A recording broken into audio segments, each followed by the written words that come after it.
আসসালামু আলাইকুম friend, welcome back to my channel. আমার এই ছোট্ট চ্যানেল থেকে আরও একটি লাইফস্টাইল ভিডিওয় আপনাদের স্বাগত জানাই। ভিডিওটা শুরু করার আগে একটা অনুরোধ করব, আমার চ্যানেল এখনও না সাবস্ক্রাইব করা থাকলে সাবস্ক্রাইব করার অনুরোধ রইল। প্লিজ আমার ভিডিওটায় একটা লাইক করে দেবেন। এখানে আমার ওভেন আমি অর্ডার দিয়েছিলাম, ওভেনটা এসে গিয়েছে। অনলাইনে অর্ডার দিয়েছিলাম, প্রথমে এই ওভেনটা এসছে, দেখলেন তো কতটা ছোট। আর আমি যেই ওভেনটা নেব বলেছিলাম সেইটা এই এখন যেটা দেখাচ্ছি আপনাদের, এই ওভেনটাই আমি নিতে চেয়েছি।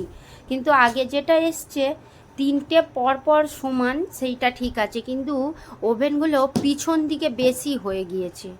আর পিছন দিকে বেশি হয়ে গেলে দেওয়ালে না ঠেকে যাবে, তাই জন্য আমি ওইটা আবার ক্যান্সেল করলাম। ক্যান্সেল করে এই ওভেনটা আমি আবার অর্ডার দিলাম। এইটা দেখুন তিনটেই সমান আর পাশাপাশি রয়েছে, একেবারে মাঝখানে বড় আছে। আগেরটা যেটা ছিল সেইটা না একটু ছোট দিয়েছে জানেন। গাইস, ওভেনটা আমরা সেট করলাম, এইগুলো আঁকিল আমি। এরপরে আমরা এখানেই রান্না করব, দেখতে থাকুন। পালঙের ওপরেই রান্না করব, হাঁড়ি কড়াই নিয়ে চলে এসেছি। দাও, এইখানে আমি আর আকিল বাবা দেখছি যে কি কি বসে, ওটা বসাও। এটা ভাতের, আর এইটা হচ্ছে বড় কড়াই। তবে বড় কড়াই আমার সব সময় লাগে না, খুব কম লাগে। ছোট কড়াইয়ে এখন আনিনি আকিল আনতে ভুলে গিয়েছি। ছোট হাঁড়িটা দাও। এটাই আমি, হ্যাঁ, করলা আলু তারপরে সিম আলু সব সিদ্ধ করি। এই ছোট হাঁড়ি আমাদের ওই জন্য খুব দরকার। আর এত মনের মতো হয়েছে, শখ বা বলতে পারেন যে একটা শখ আছে, পূরণ হলো, একটা ইচ্ছা পূরণ হলো। কিন্তু ইচ্ছার থেকে আমার জরুরত বেশি, মানে প্রত্যেকটা কাজে আমার এই 3 চুলোটাই দরকার হয়। আমার রান্নার সময় তো 2 চুলোই আর কি হয়ে ওঠে না, দেরি হয়ে যায় তাড়াতাড়ি করে কাজ করার জন্য। আমার 2 রকম এরকম ওভেন তো আমাদের আছেই। আর এইটা নিলাম। প্রথমে আমরা যেটা নিয়েছিলাম সেটাও সোজা, তবে সরু কি রকম টাইপের, ঠিক ভালো লাগছিল না। আর আমরা একটা এরকম কোনাকুনি নিচ্ছিলাম, কোনাকুনির থেকে দেখছি সোজাটা বেশি ভালো। এটা সেট করব, আপনাদের সঙ্গে শেয়ার করব। হাজব্যান্ডটা আসুক তারপরে শেয়ার করব।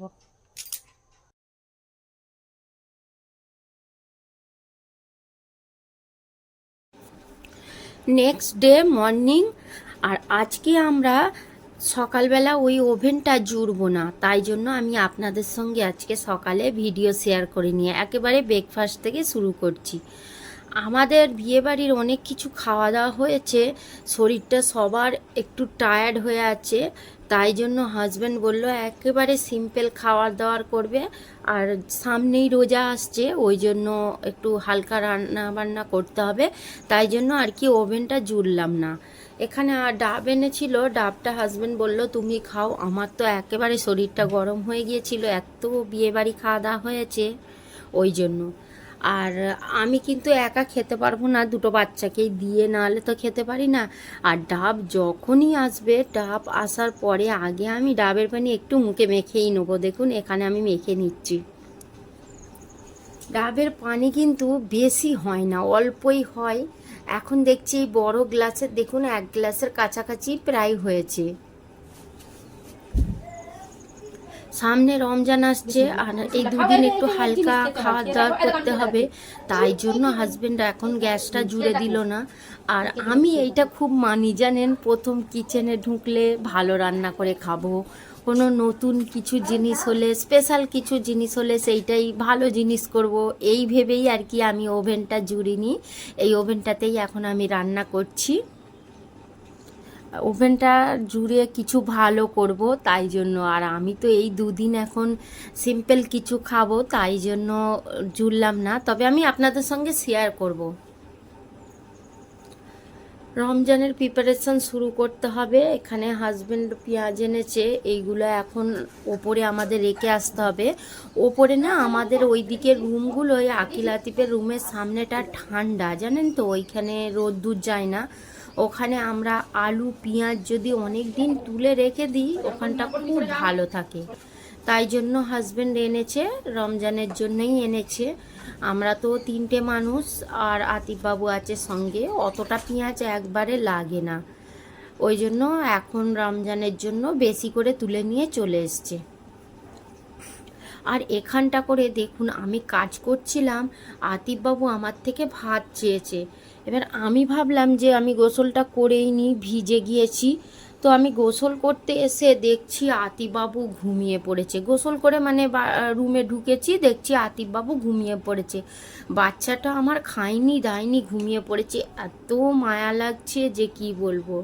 হাজব্যান্ডকে বলছিলাম তুমি আর আকিল যখন থাকো না তখনই আমার ঠিক একটা দরকার পড়ে যায়, যে কোনো একটা কাজ বলবো। আবার যখন আমার কোনো দরকার হয় তখন ওরা দুজনই থাকে না। আমার বাচ্চাটাকে খাওয়ানো হয়নি জানেন, আজকে আমার এত দেরি হয়ে গিয়েছে। আর এইটা তো 2 দিন আগের ভিডিও, আর আমি ভুলেই গিয়েছি কেন আমার দেরি হয়ে গিয়েছে। বাচ্চাটাকে আমি তাড়াতাড়ি করে তুলে আগে খাইয়ে দিলাম। খাইয়ে দেওয়ার পর দেখুন খাওয়ানো শেষ হয়েছে, সেই মাত্র হাজব্যান্ড এসছে আর বিরিয়ানি এনেছে। হাজব্যান্ড এই কয়েকটা জিনিস এনেছে, সেইগুলো আপনাদের সঙ্গে শেয়ার করছি। দেখুন বিরিয়ানিটা একটুও মুখে তুলতে ইচ্ছা গেল না। আমার বাচ্চাটার খাওয়া শেষ হলো সেই মাত্র হাজব্যান্ড এনেছে। আমি তো একেবারে খেতে চাইনি। হাজব্যান্ড বলল খেয়ে নাও, কি করবে, ওর আর কপালে নেই। তো যাই হোক, আর কি করব, বাচ্চাকে তবু একবার দিলাম, কারণ অন্য কিছু হলে আলাদা কথা। আমার আতিফ বাবা তো বিরিয়ানিটা প্রচুর পছন্দ করে জানেন। আইসক্রিমটা এনেছে, তাড়াতাড়ি করে ফ্রিজে রেখে দিয়েছি। আতিফ বাবা এখন দেখলে তো হবে না, ওই জন্য আর ওই ঠান্ডার জন্য ওকে খাওয়াতে বারণ করেছে হাজব্যান্ড। 3টে এনেছে, দেখাই যাক। আর এখানে বিরিয়ানিটা দেখুন, আমি বিরিয়ানিটা একদমই খেতে চাইনি, হাজব্যান্ড জোর করলো বলে তবেই খেলাম। আকিল বাবা স্কুলে গিয়েছে, আকিল বাবার জন্য একটু রেখে আমরা তারপর খেয়ে নিলাম। ও আতিফ, তুমি কি খাচ্ছ? আমার আপু টক দই এনেছে। তোমার আপু টক দই এনেছে? কি করছো তুমি? খাচ্ছি। খাচ্ছ? আচ্ছা খাও। বড় ছেলে কি করছে দেখি। তুমি কি করছো আখিল? এটা খাইবো। তোমার আতিফ বাবু বলছে আমার আব্বু টক দই এনেছে, আমি খাচ্ছি। আতিফ বাবুকে লুকিয়ে লুকিয়ে খাইতে হইব।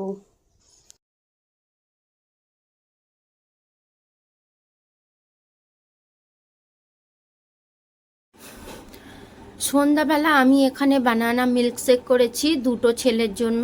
আমি আজকে আর সন্ধ্যাবেলায় কিছু খেলাম না। তারপরে আমরা বেরিয়ে পড়েছি একটা জায়গায় যাব বলে, অনেক কিছু সেটা আর বললাম না আপনাদের সঙ্গে।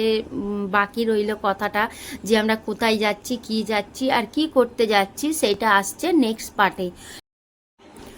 নেক্সট পার্টটা দেখতে হলে আপনাদের আমার চ্যানেলটিকে সাবস্ক্রাইব করে দিতে হবে আর বেল আইকনটা প্রেস করে দেবেন। আমি ভিডিও সাবমিট করলে সবার প্রথমে আপনাদের কাছে পৌঁছে যাবে।